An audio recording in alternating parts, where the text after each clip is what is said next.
All right, so welcome back to the next section. So in this section, we're going to look at how we can apply CSS to an HTML document.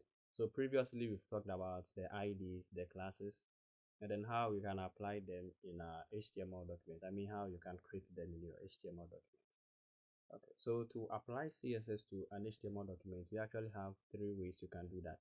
You have the inline, which you do within the opening of your element.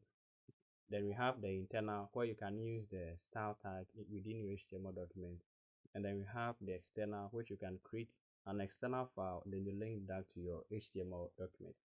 We are going to look at the advantages and downsides of each of them. All right, so I'll begin with the inline CSS, or let me say the inline style. Okay. So for the inline style, you just use the style attribute.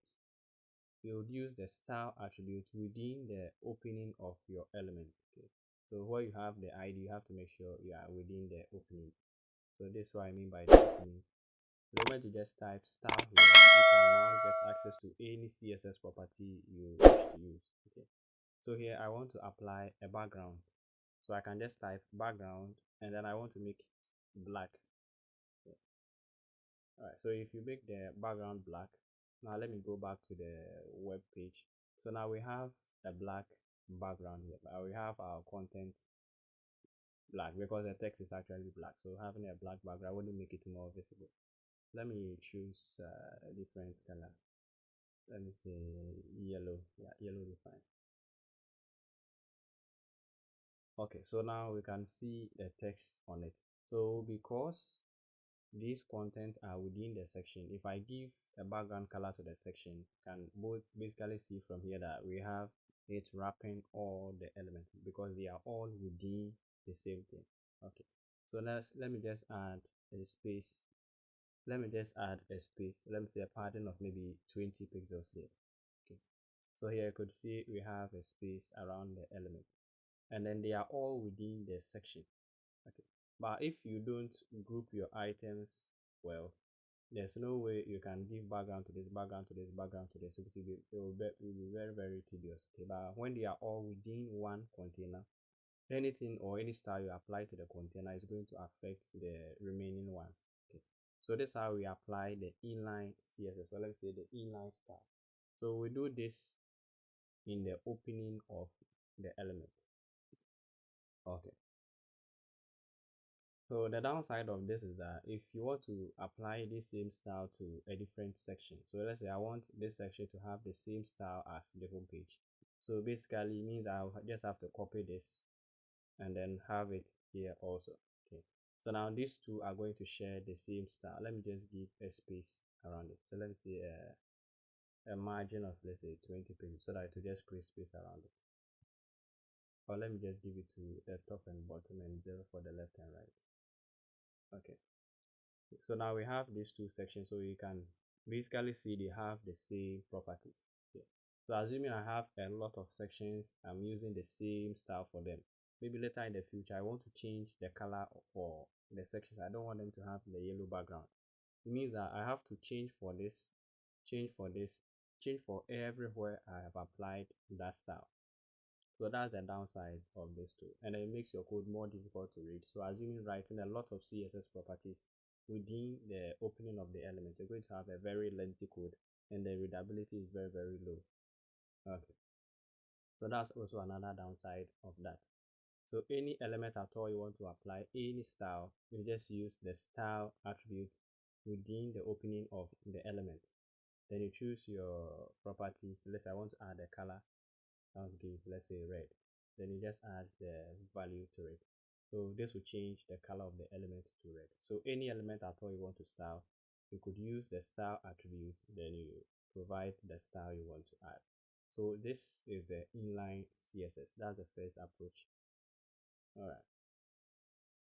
So this could also be useful when you want to apply some basic styles to just one element. You don't need to write CSS or create any ID. You can basically do that in your web page. That also makes it far more easier.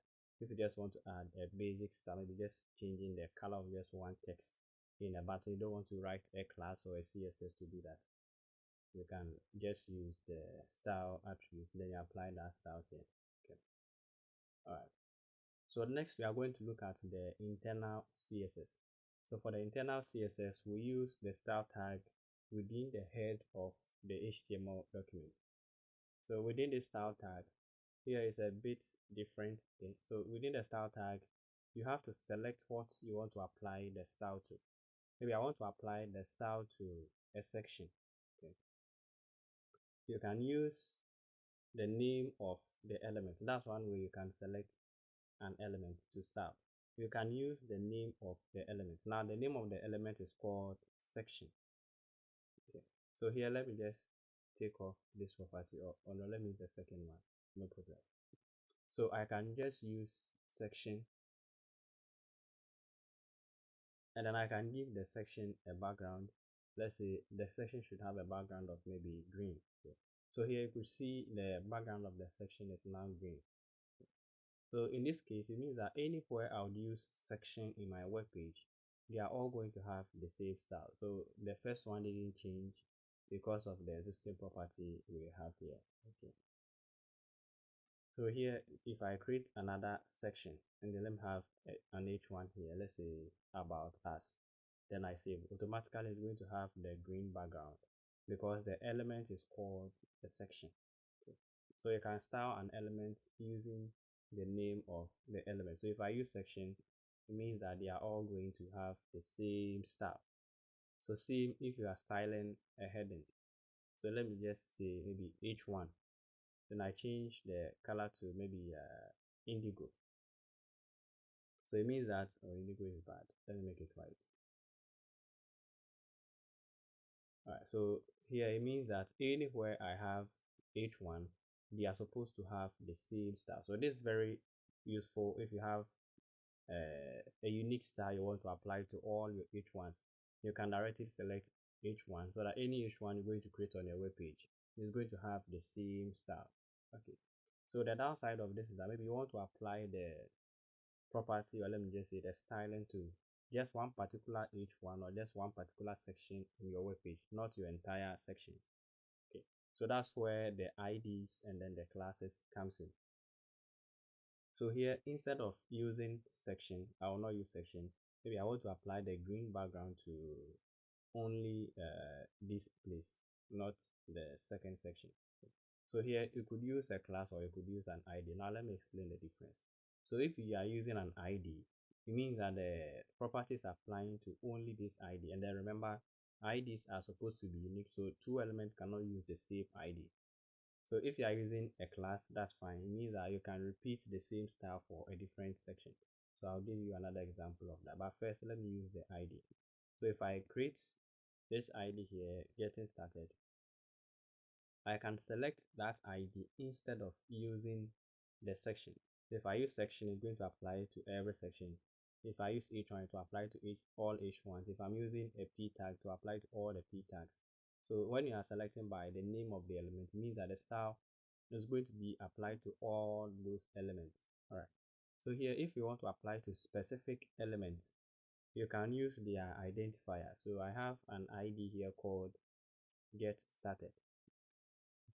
So to style an ID, we'll bring an hashtag followed by the name of the ID. Okay. So the ID is get started. So now when you save and then go back to your web page, you will see it is being applied to only the first one. Let me take the white color out. It's affecting it. Okay. So you could see it didn't apply to the section here. Okay. So let me have a different section. Let's say an H1, maybe contact us. Okay. So I have this section also contact us. So the styling is not going to be applied to those elements because I have targeted only the get started ID here. So the property is only going to be applied to the get started ID. So that's one way you can target a specific element and then you style it. So now the second approach is targeting or selecting using the class name. So here I can use a class name. So I can give this a class of, let's say, about, because that's the about section, but I can choose any other name you prefer. So I can give it a class name of, let's say, about. So the moment I use about here, it means you can directly select that about.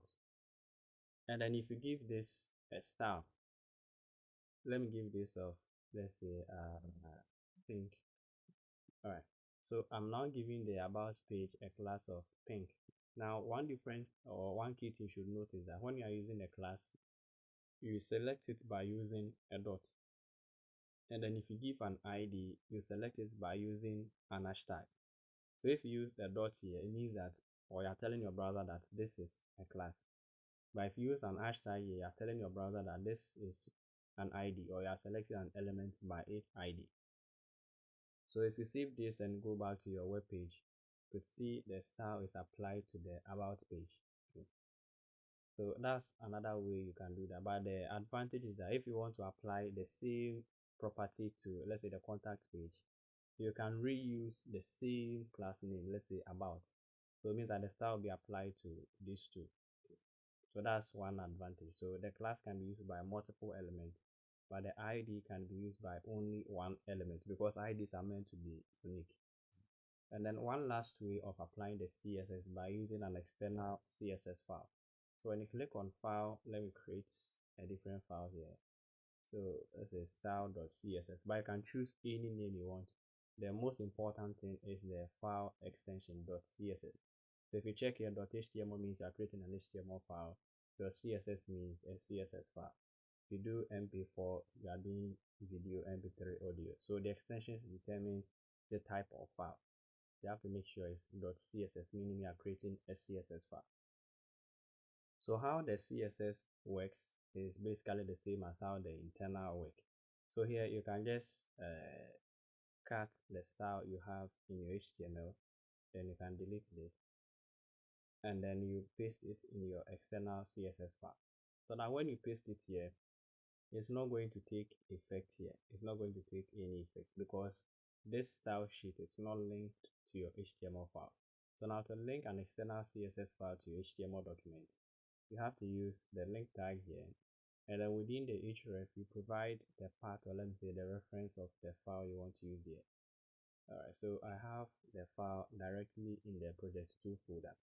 So the only thing I'll do here is to provide the name of the file, style.css. And some of the systems too, when you are typing the name of the file, will automatically predict the names for you. But if it doesn't, you have to make sure the file name you have here is the exact same thing you have here. And then anytime you link a resource to your HTML document, you can hold your control key or command if you are using Mac. Then you click on the link. If you open the file, it means that it is linked properly. But if it doesn't open the file, it means that the file name or the path you specified is wrong. So let me give you a quick example here.